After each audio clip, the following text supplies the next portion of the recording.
Let's pick back up with your story. You were at Boyles. You're there for 4 years. What makes you make that jump? Well, so I was there. At the time, I was doing my blog and writing my T-Nation articles. And one day I got an email from a guy that had a training studio in West Hollywood saying, hey, we've read your stuff. That's the whole thing. You never know who's paying attention. Yeah. So I got offered a job at this training studio in West Hollywood, and the plan was they trained a bunch of actors. The plan was that I would work there and build up the athlete side because they didn't have athletes. Job didn't work out, wasn't my thing. So I was there just a couple months. How did you get into, how did you break through to get that first celebrity client or athlete or whatever? Well, first athlete was actually through Facebook. And the way that happened was through, I also used to do, I used to present for Perform Better at those trainer seminars and stuff. The strength coach for the Chicago Bulls had followed my blog, like how I guess you said you did. So he sent me Taj Gibson when I had put on my blog that I was out here. And people always say it just takes that first person. For me, that was Taj. I had shared a couple clips of his training. Then the Warrior strength coach saw the clips of Taj and was like, oh, I like what you're doing with Taj, and sent me Iggy.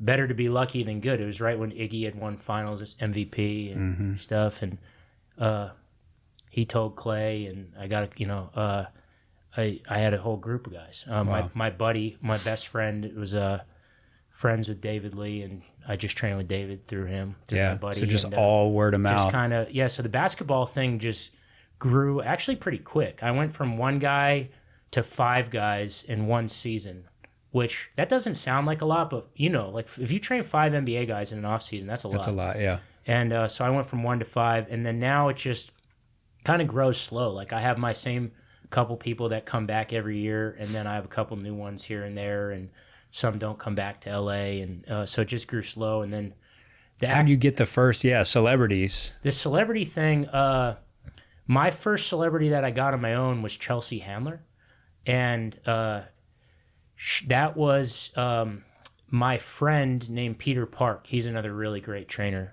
He's based in Santa Barbara, but he used to drive down to LA 3 times a week, and he trained Chelsea Handler's manager. And the guy had said, hey, do you know, I actually think he said something, do you know anybody that's good with difficult people? And he was like, oh, my buddy Ben's a shit talker. But anyway, I started training Chelsea. This is 8-9 years ago.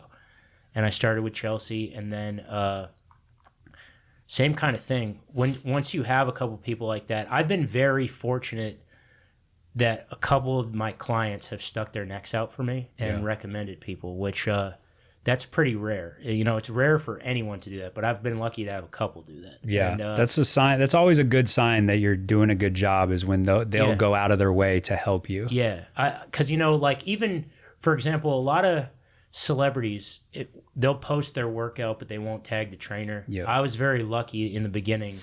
Chelsea's a really, really good person in that way, and that rather than just saying hey, I'm working out today, she'll say, hey, I'm working out with at Ben, that type of thing, and that helped me.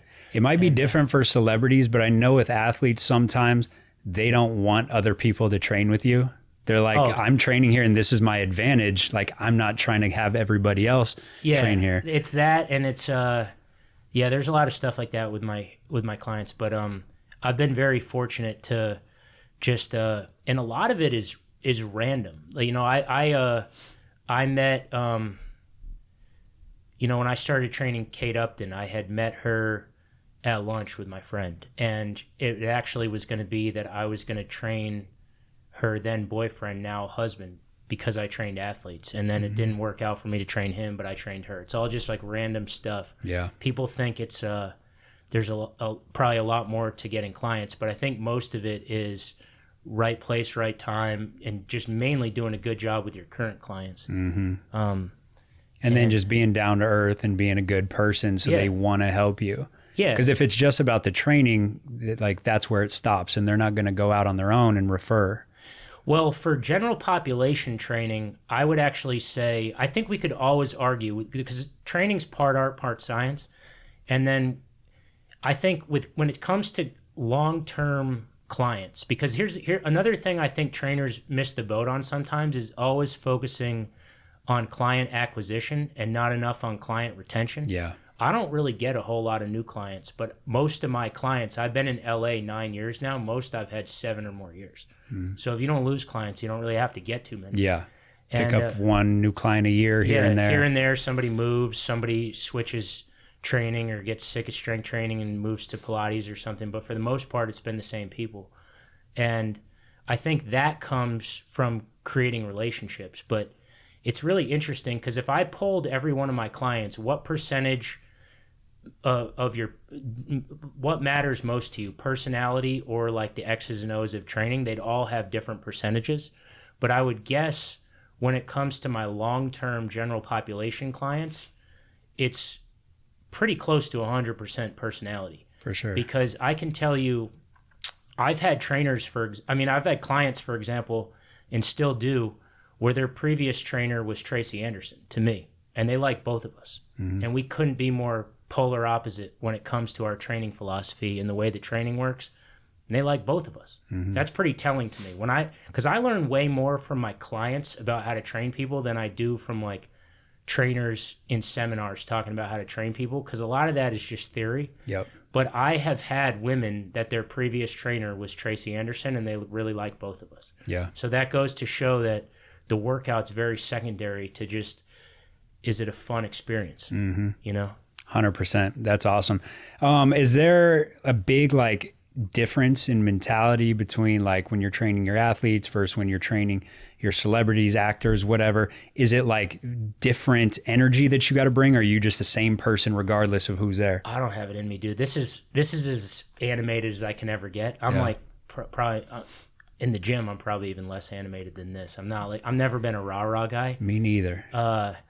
But I think that I get the most animated I ever get is talking shop. That's why it's fun to do this type of stuff. But you know, I think for clients that wanted that rah-rah, high-energy motivator, like, it's probably not me. But I actually, when I was at Boyles, there was a part of me that thought that I wanted to do college sports. So I interned with Holy Cross Football with Jeff Oliver, who I still think is one of the greatest strength coaches I've ever met. Super smart guy, and even nicer than he is smart, the best guy.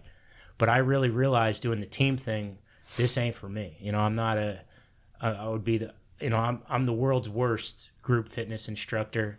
If I got a job at Soul Cycle, I'd get fired in a day. Yeah. I just don't have that type of personality. But I think you just got to roll with who you are. You know, I think people can sniff out if you're being fake. You know, if I started being like, come on, you can do 5 more reps, people would know that ain't me. You know, and you know, that's like, if my buddies come to work out with me and they're like yelling at me, I'm like, dude, just say no. Like, that doesn't fly here. That never motivated me. Yeah, I never understood that. I hate it. And it's actually really bad feedback, like the good job. Like, what if they're doing a bad job and you keep yelling good job? That happens all the time. And people get like the wrong feedback. It's like, you know, good coaches can be quiet when they need to.